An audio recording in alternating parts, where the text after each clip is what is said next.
This one, A, no, the airway is not patent. There's a freaking face hugger attached to his face. So how do we get to that airway? So now this probably isn't a scientific term, but I'm gonna coin the term, the alien's double dead, times 2. Hey everyone, welcome back to Movie Diagnosis. Once again, I am Dr. Dustin Harris, Professor of Emergency Medicine. And if you're new here, welcome. Please like, subscribe, comment, do all the above. For those of you who don't know, on this channel, we take fake movie injuries and apply real medicine. Tonight's movie is 1979's Alien, directed by Ridley Scott. Lots of injuries, great movie altogether. And as always, spoilers ahead. So let's jump right in. All right, so we have our first clip. Everyone's just woken up from their hypersleep and they're eating breakfast. So let's jump right in.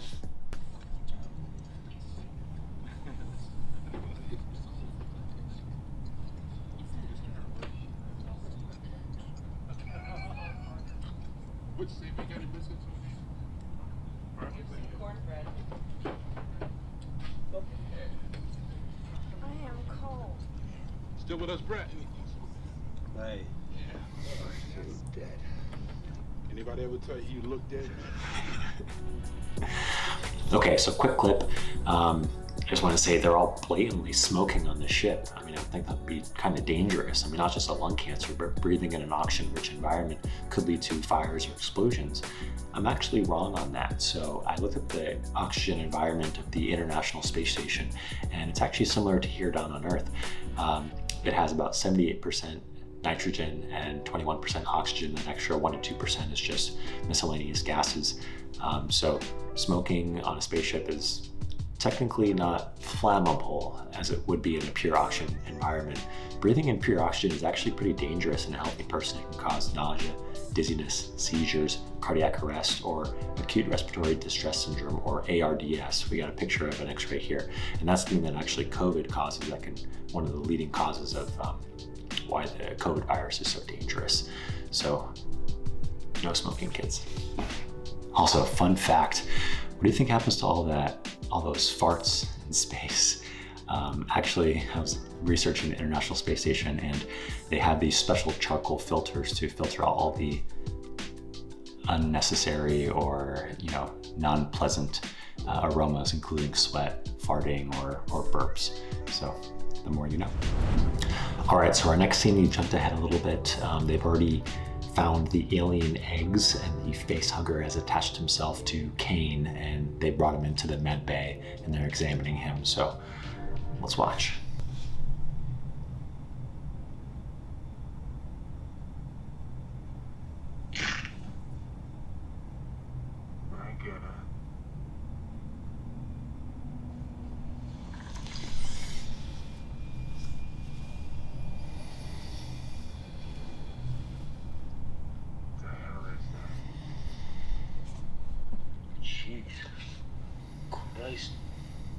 Jesus Christ is right. If that came into my ER, I don't know. So first, in any critical patient, always remember ABC. Always be closing. Just kidding.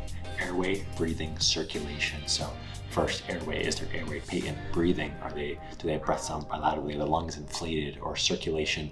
Do they have a good pulses or heart beating? So this one, A, no, the airway is not patent. There's a freaking face hugger attached to his face.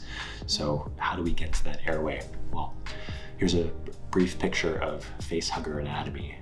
Never thought I would say that, but you have the legs, the tail, as well as the proboscis or proboscis, one that gives oxygen to the patient and one that gives, that actually inserts the egg into the patient's stomach, which, we'll see coming out later. But airway, if you can't get to the airway, there's too much swelling, there's an alien on your face, you want to actually do what's called a cricothyrotomy, or a cric, and put the anatomy of the cricothyroid membrane. So you have your thyroid cartilage, if you feel your Adam's apple, and then you have your cricothyroid membrane as a small soft spot underneath it, and then your cricoid cartilage. So that's what is connecting those two, and you actually want to make a cut into that area with the scalpel and then insert your endotracheal tube into the trachea directly into the lungs. Now, I would say do not cut the tail of the facehugger right anterior to the alien, to the neck, because what we're going to find out is that the facehugger actually bleeds acid. So I would cut more posterior to the facehugger or near the body, because you want to actually remove all of the tail, because he or she or it might be compressing the vessels of the neck, and those are very important too because those supply blood to your brain and could be cutting those off and causing some stroke symptoms as well. So cut the tail, cut where the acid's not going to drip on the patient, and then perform your cricothyrotomy. All right, so you know how I said the facehugger bleeds acid? Well, here's my proof. I won't even take that chance. Just cut it off. You take responsibility. Yes, I'll take responsibility. Good morning. Where do you want to do this? This isn't just a little knuckle there. It's done by. Wrong.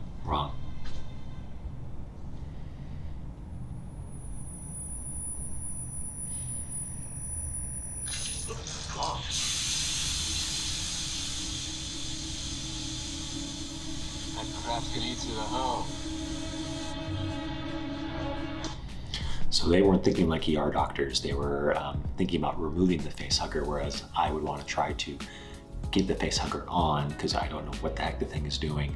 Leave it on, secure the airway, and then you'll buy yourself some time and move on from there. So briefly, let's talk about acid burns. So treating acid burns or even basic burns in the emergency room, you want to stop the burn from happening. So you want to remove whatever clothing they may have that may be covered in the acid.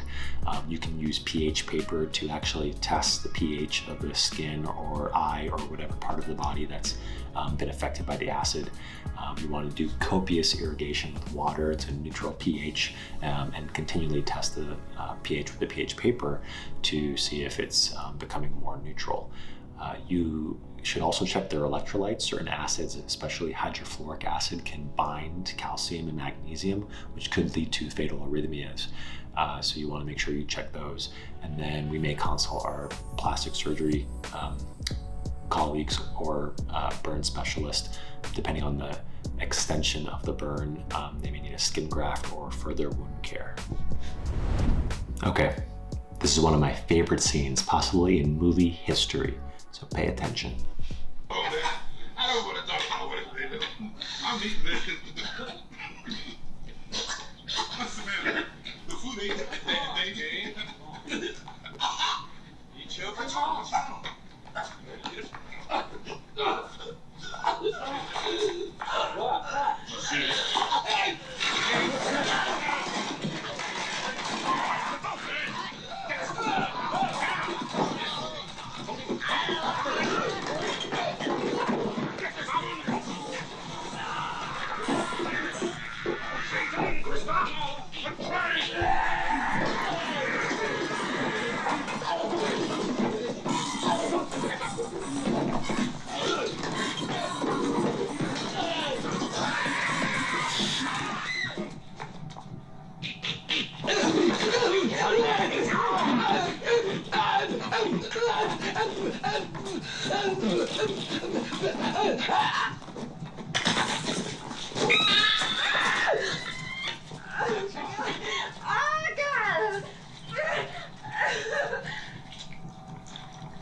Oh, no, don't touch it! Don't touch it!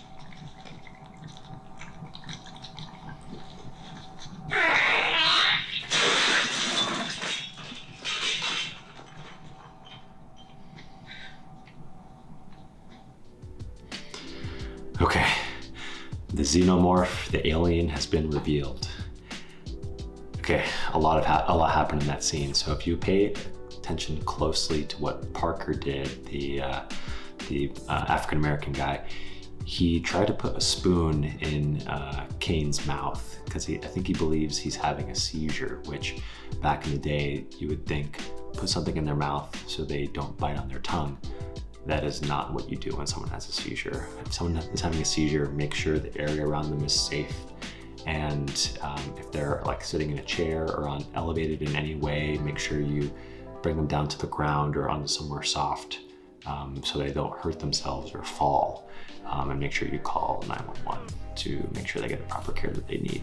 Okay, just to be honest, if this walked into my emergency room, I would freak out. I would probably have to change my underwear because I'd be so scared if someone was coming in saying, "Oh, doc, my stomach hurts. I don't know what's going on," and that something comes out of them, I may pass out. Just throwing that out there. So let's say we have changed our pants, we come back in, and we are now ready to handle what's going on.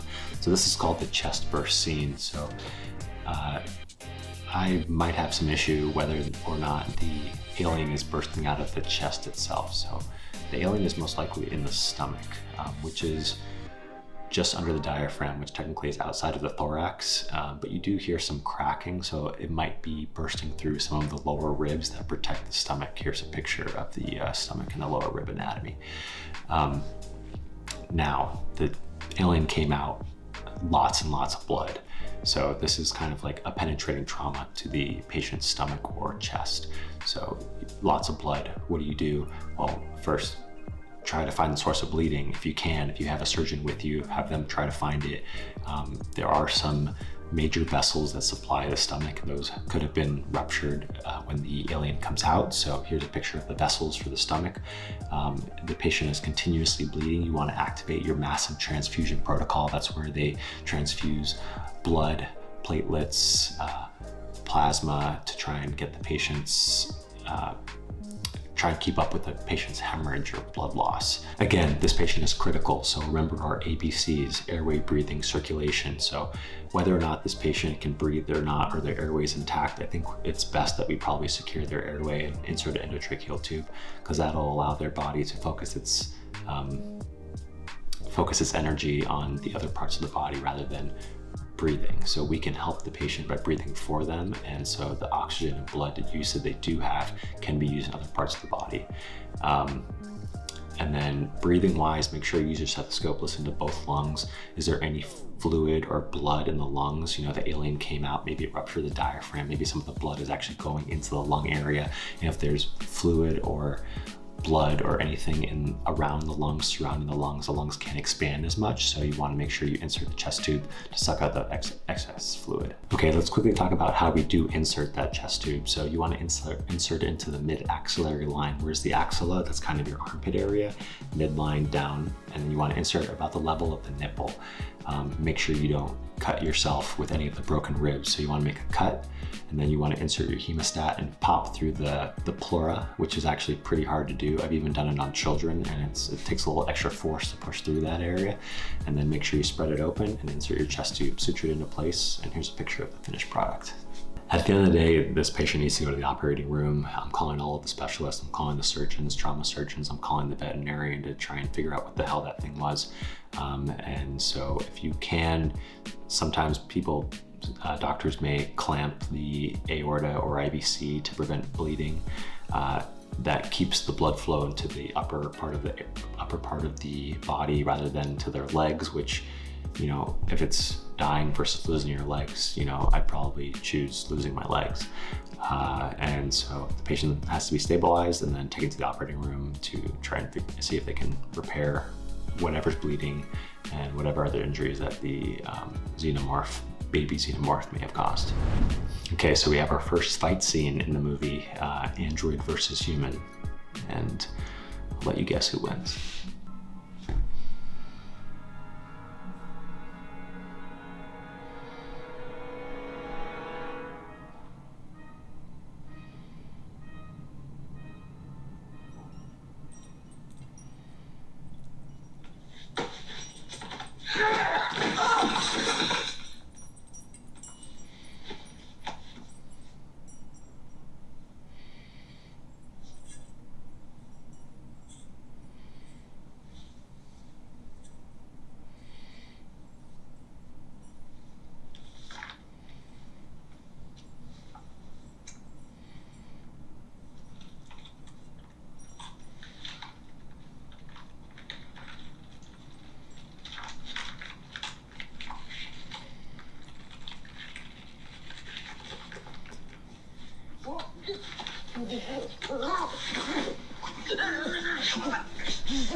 Get her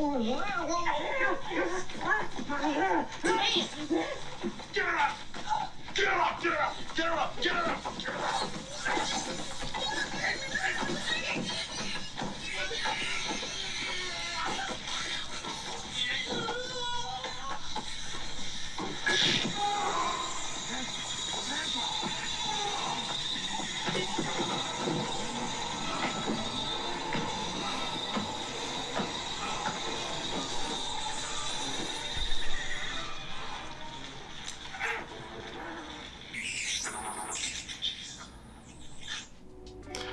Okay, so this happens, I would turn your Android over, look at the back, see if there's a phone number to call, maybe a Geek Squad, so they can help repair your Android.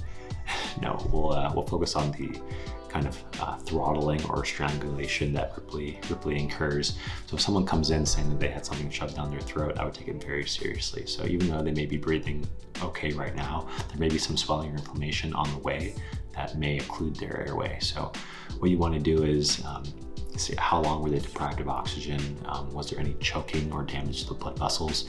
A CT scan would help in the situation, but something else that we can do in the emergency department is called a bronchoscopy or bronchoscope. So here's a picture of me doing one on a mannequin, and then next we're going to play a video of what you see. So the bronchoscope is a long kind of long thin camera that can go down the throat or down the nose, which then goes curls down and also goes down the throat, and then you aim it into the airway.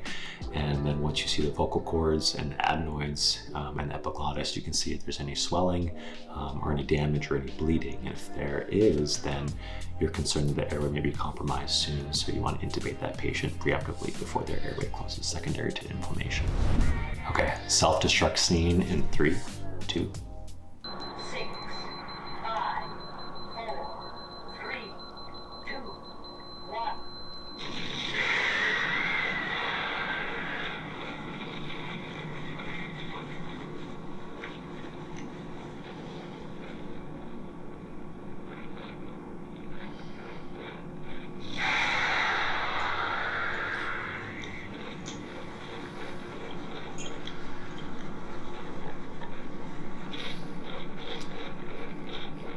great special effects.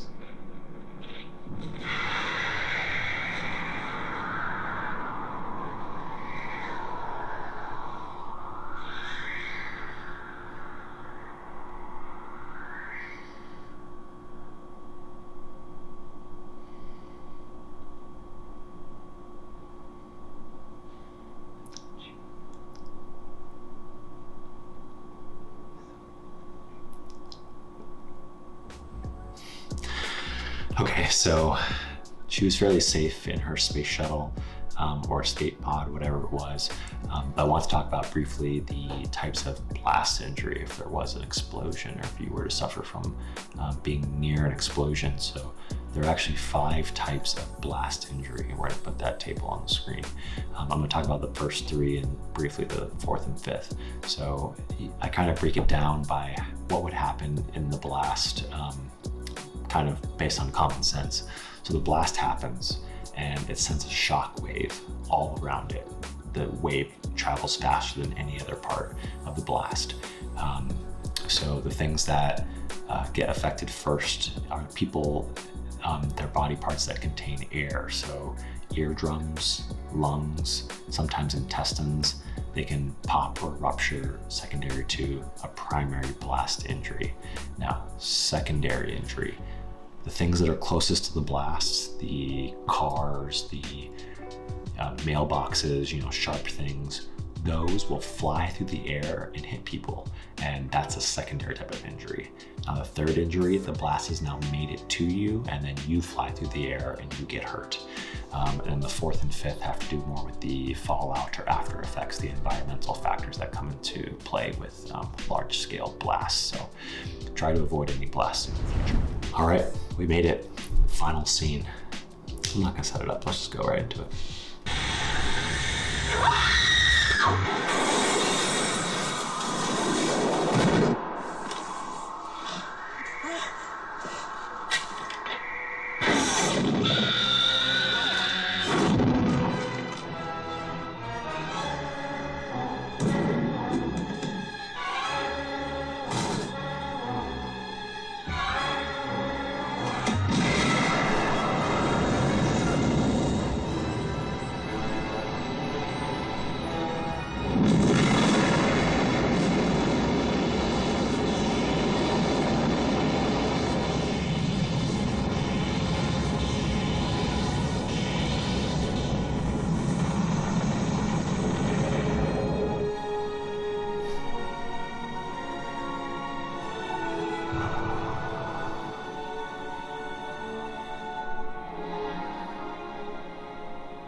love that end of the movie hero music playing. That's when you know the alien's dead. Well, there are many sequels, so maybe they're not dead.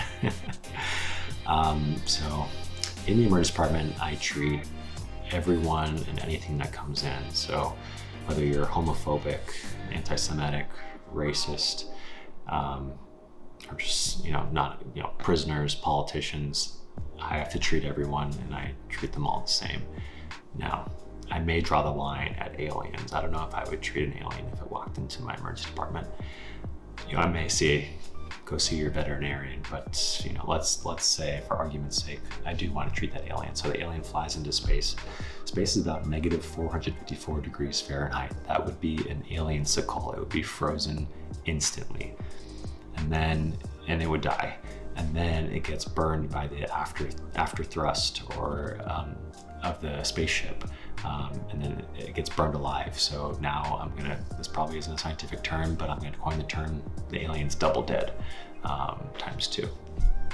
So let's say, hypothermic injury, let's say it wasn't negative 454 degrees, let's say it was negative 40 degrees Fahrenheit, and the person comes in with some hypothermic injury. How do we treat that patient? So, you want to warm them up, remove any cold or wet clothes, and depending on their temperature, which is best checked rectally, because that's your core temperature, how do we want to rewarm them? Do we want to do it passively? So give them some warm blankets, make sure that the room that they're in is a little bit warmer, especially warmer than the outside where they came from.